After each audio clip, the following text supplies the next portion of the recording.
So, Iran has a new president-elect, Ibrahim Raisi. He's been voted Iran's next president. He won with 62% of the vote, and there are many things to say about this election, right? So, first of all, the coverage in the West is an abomination. I mean, this is to be expected, but it's all around. It's not just mainstream media. And, you know, I want to focus on some points. I just want to focus on some points that you will hear often when hearing about Iran that we need to debunk because they're unacceptable. They're simply not true. They're ridiculous. They're just factually nonsense. So, first of all, let's start off with the situation. Rouhani, the Iranian president, he's served 2 terms. Each term is 4 years. He can't run anymore. He's on his way out. That's it. Now, there are many difficulties for his presidency. The main one, the obvious one is the JCPOA, the Iran nuclear deal. Why? Because, well, he linked the economy to the JCPOA, right? The JCPOA only works, obviously, if everyone keeps their end of the deal. The Americans and Europeans didn't. And I'm not just talking about after Trump, right? We'll get back to that. But he linked it to that. And, you know, after 2018, Trump leaves, it's game over. Even right now, Biden is in power. He still won't re-enter the JCPOA. So a new candidate, actually there are several hundred candidates, and they get narrowed down to 7 candidates, to just 7. And Ibrahim Raisi is one of them. And who is Raisi? He's the head of the judiciary. He's been the attorney general before that. You know, he's a very, very long career in public service, and specifically, you know, in law, in the judiciary. So let's debunk some of the talking points. The first thing that you will hear is hardliner. Okay, so they call Raisi a hardliner, and you hear this term often when I think what they mean is someone who's a principalist, you know, or a conservative. Now, these meanings don't have the same meanings that you think they do. If you are from Europe or you are American, it's not the same meanings that you think it has.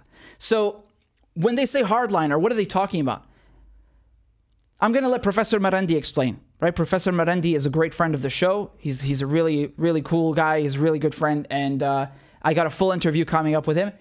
Here he explains the term hardliner so you can understand what it actually means on my show on Press TV, right? So I'm gonna let him take it away.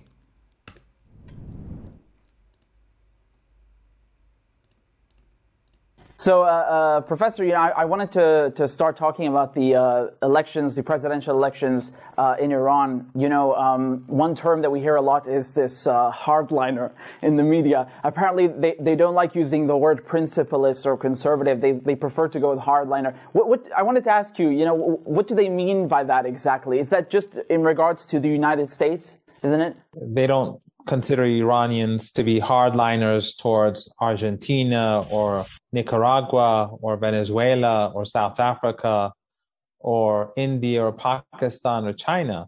It's just when Iranian leaders stand up to the United States and say no to appeasement. That's where they become hardliners. And even the term conservative is somewhat misleading because in Iran, those who are actually called conservatives, what they themselves call the principalists, they are culturally speaking more conservative. But with regards to economics, they are left-leaning. So it's very different from in Western countries, I think. In Iran, the reformists, the moderates, are more culturally liberal, especially the reformists, but economically speaking, they're also more liberal and supportive of free markets and capitalism and big business and that sort of thing. Right. So right off the bat, huge difference from what the Western media has you believe, and a large differentiation there between what you think those terms mean in the West. Okay? So, and again, if you go and you look at all these articles in the press, right? BBC say, Iran's Ibrahim Raisi, the hardline cleric, set to become president. Everywhere they put this, right? Hardline. And, you know, when it comes to the turnout. So what the big critique about this election is the turnout, because it's historically low. So, you know, Iran had its Islamic revolution in 1979. They got rid of this puppet, the Shah, who was put in power by the British and the Americans in a coup in '53 to take all their oil, and among other things. And they had the Islamic revolution. And since then, this election, very, very low turnout. So the figures are around 48, 49%. I think those were the final ones. I think the one before that was 50%. And this is several presidencies before, right? But this is the lowest so far. And immediately, what do the West say, right? They say, oh, look, well, this is proof that, you know, I think they asked Marendi, right? Professor Marendi, I think it was on BBC. They asked him, isn't that proof of a failure of establishment, right? Like as if, oh, you know, look, Iran is a failed state. It just doesn't work. No one cares to participate, right? It's either Iran has no democracy and people have no representation, or they do, but, you know, it doesn't work properly. Those are the two default. That's the only way you can talk about Iran or Syria or whatever, other country that's targeted for regime change, right? So this is absurd. This is absurd because if you look at France, if you look at many Western European countries, they have had even lower turnout than that during presidential elections. Okay, so and during legislative ones, it's even worse. So you can't win with them, and this has nothing to do with that. And then the other complaints, right? So, I mean, low turnout, it has nothing to do with the results, because what they're not taking into account is that Raisi won 62% of the vote. That's a landslide victory. That's a landslide victory. And the other thing is that you have Corona, you have sanctions. They never tell you about that. You watch any report about the elections in Iran, the elections in Venezuela, the elections in Syria. They never, ever, ever tell you that there are sanctions. They talk about, oh, look at this economic misery. Oh my God, look at all this distress that people are under, which is true. Yes, it's true. Why are they experiencing so much hardship? Why won't you say the word sanctions or even pussyfoot around it? They won't say it.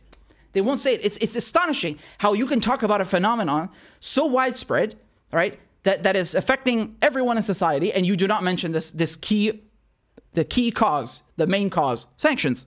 Economic sanctions imposed on Iran by the United States and their European allies on the banking sector, the oil sector. Why don't you say that? So they don't tell you that there's coronavirus, which of course results in lower numbers, and they don't tell you about the sanctions, which have also, you know, dude, literally in Venezuela, for example, people have no gas to go vote. How do you expect them to vote if they can't even get to the voting station, to the polling station? Because they have no gas because of sanctions. Like, what do you want them to fucking fly? You want them to sprout wings and go to the polling station? This is absurd. So they never talk about this with, you know, just in real terms, in context, ever. They just take whatever information is available. They give you half of it and then say, oh, look, this is proof of such and such, which fits our Western narrative. And, you know, in Europe, the average turnout is 50 to 60%. 48% is not that far off behind, especially when it's during a global pandemic and under sanctions. It's nothing out of the ordinary, even though it is historically low. And once again, Raisi got 62% of the vote. And people say here, well, look, man, clearly it's unfair because the Guardian Council chose candidates that would ensure a victory for Raisi. That's what they say. And again, here we have a problem because a lot of people don't know the difference between the Guardian Council and the Islamic Revolutionary Guard Corps. These are two completely different things that have nothing to do with each other at all. At all. The IRGC, the Islamic Revolutionary Guard Corps, this is Iran's elite military force. Again, the Quds force that we were talking about, which was headed by Qasem Soleimani.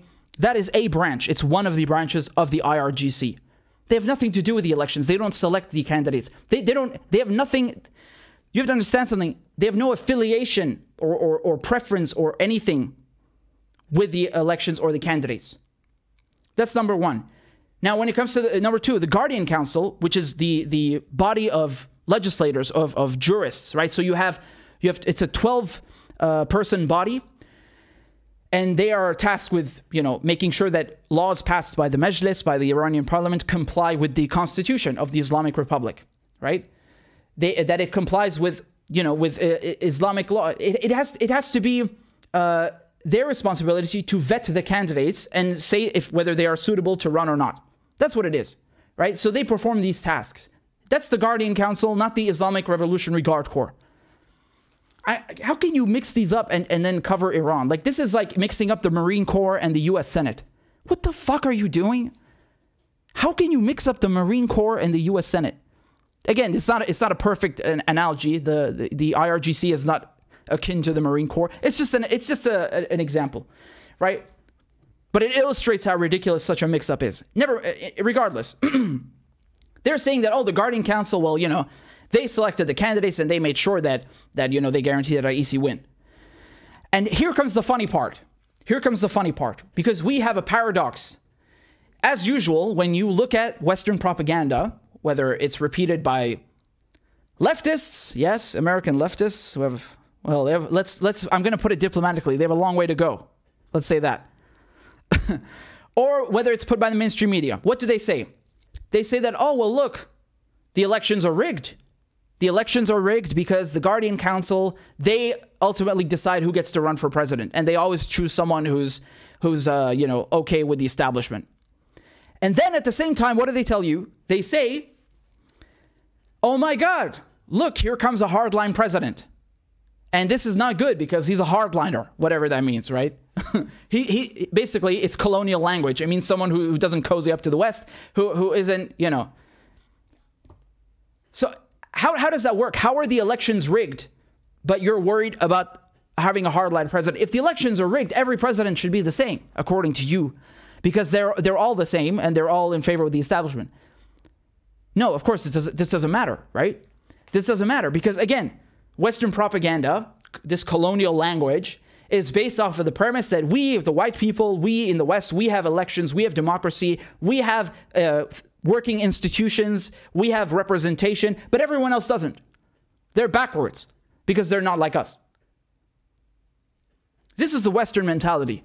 This is the brainwashing. This is the disgusting racism that even many on the so-called left have internalized. You would expect better from them, but no, unfortunately, it's not there. They've internalized this because they've been brainwashed since they've been little that, oh, yeah, we have a democracy. Yeah, it's not perfect, but we still have a democracy. But they don't. No one else does. No one else has representation. We are the best. We are the only ones who know how to do things, who know how to run institutions and public institutions. Yeah. So the other thing that you hear is about the JCPOA. Again, this is a very big issue. This is a hot topic. Some say, and again, it's not far-fetched that the JCPOA is what caused the well, again, Rouhani couldn't run again, but the so-called moderates' demise, right? I mean, the moderates. When we talk about moderates, again, Professor Marandi explained the difference quite well between principalists, or as they say, hardliners, and moderates. It's not the same as you think it is in the West. They someone like Raisi, who is a quote-unquote hardliner, a principalist, he actually has economic policies that are left-leaning, that are populist, right? So when we say he's a conservative or a principalist, it doesn't have the same meaning as a conservative in the United States or the UK. So get that straight, first of all. Now, when it comes to the JCPOA, is he against it? He has said things against it, but he's not against the agreement. He is not going to pull out of the deal. He is not against Iran being in the deal. What he wants is the United States to hold up their end. And then Iran will consider coming back into full compliance with things. So no, he's not against the nuclear deal. He has expressed, I'm trying to put this diplomatically. He's expressed concerns about the fact that it doesn't work. Why? Because the West don't hold up their end of the deal. This is what the Supreme Leader, Ayatollah Khamenei, this is what he said. Don't trust the Americans. And he gave Rouhani the opportunity to go and try the JCPOA, but he warned him, don't trust the Americans. They won't follow through on their end. Lo and behold, they didn't follow through.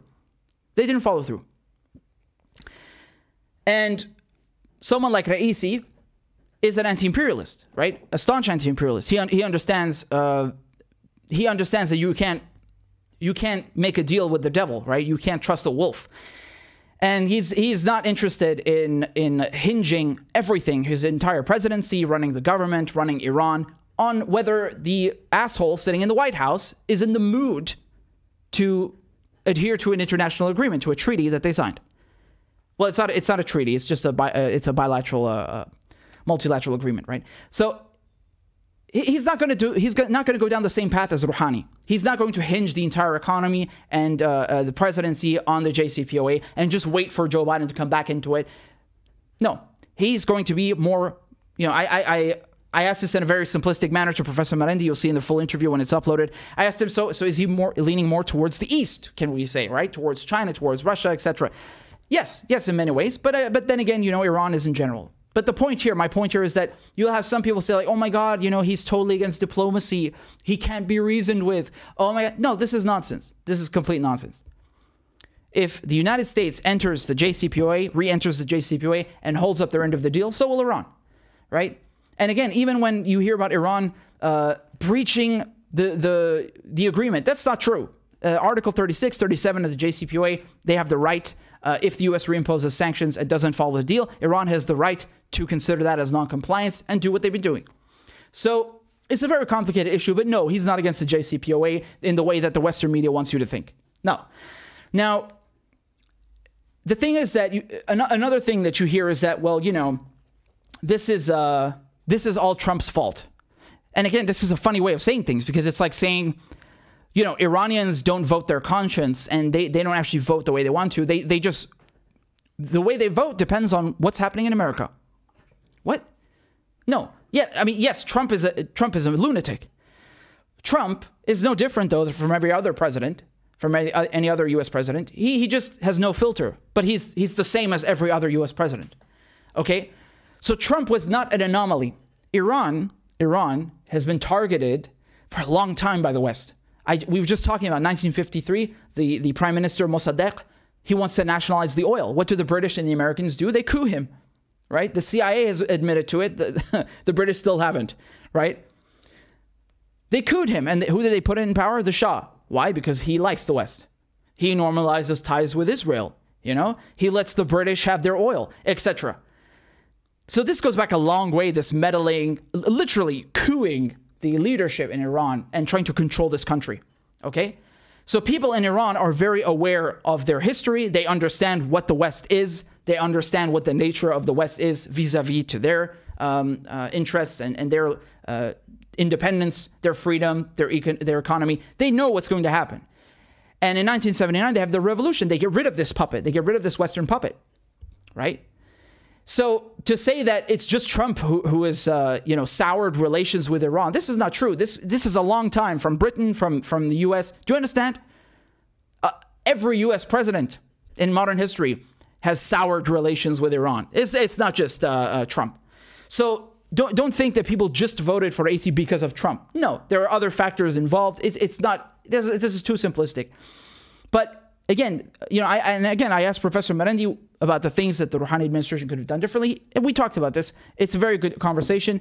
But to say that, you know, basically Trump was the only reason that I say, well, no, this is not how that works. And you must understand something, that if you are going to make that conclusion that it's because of Trump, what are you basing that off of? You're basing that off of his policies towards Iran, right? Like killing General Soleimani, the sanctions, you know, attacking the axis of resistance.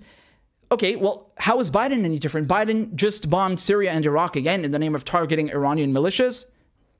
He's talking about the PMU, the Hashd al-Shabi. He bombed Syria in February, also claiming to target Iran. He has sold off Iran's oil, just like Trump, right? He has sent the nuclear bombers and the U.S. fleet in a show of force against Iranians, just like Trump. He has still not lifted these sanctions that Trump put on Iran. I know firsthand because my TV program on Press TV, along with everyone else's work on Press TV, was just taken down by Biden using Trump's sanctions. So please explain to me, if Iran voted for Raisi because of Trump, only because of Trump, I mean, surely you have to see that Biden is the same, right? Trump is not an anomaly. He's not an anomaly. Perhaps only in the sense that he speaks openly about what the U.S. is. Yes, perhaps in that case. And, you know, you have to understand something, that even though Biden says he wants to go back into the JCPOA, he hasn't done it yet. He hasn't done it yet. And people think that it's Trump who started down the wrong road with the JCPOA. It wasn't really. It wasn't really. Even before Trump got into office, the Europeans, the EU, and the Americans were not following the JCPOA completely. They were already violating it before. But what Trump did, of course, was a step further. He completely pulled out. That's definitely a different, that's definitely taking things further. What has Biden done about that? But you see, I just want you to understand that the U.S. was not implementing it in full. And same thing from Europe, right? If the Europeans, instead of siding with Iran, because Iran has complied with the deal all along the way since the beginning, they have decided to give the U.S. a pass in many ways, right? Because the U.S. can decide to unilaterally impose sanctions on Iran. It doesn't mean the Europeans have to enable them, but they have. They have in many ways. Even at the IAEA, at the International Atomic Energy Agency, they've tried to, condemn Iran and so on. We know what team they're playing on, the Europeans. So my point here, I just want to wrap up with saying that election coverage on a non-Western country, always be careful. Really be careful, man. Because mainstream media is going to give you complete, utter nonsense and rubbish, right? They can't even talk about the candidates properly. They can't even give you a proper breakdown of who they are. They use these terms, hardliner and stuff. Yeah, because basically anyone who doesn't bend the knee to U.S. and Western imperialism is a hardliner, right? Like we said, it's not towards Nigeria, it's not towards Argentina, it's not towards South Africa that they're hardliners. It's the West. And why is that? You know why, because we just went through the history of coups, of sanctions, of war. We know why.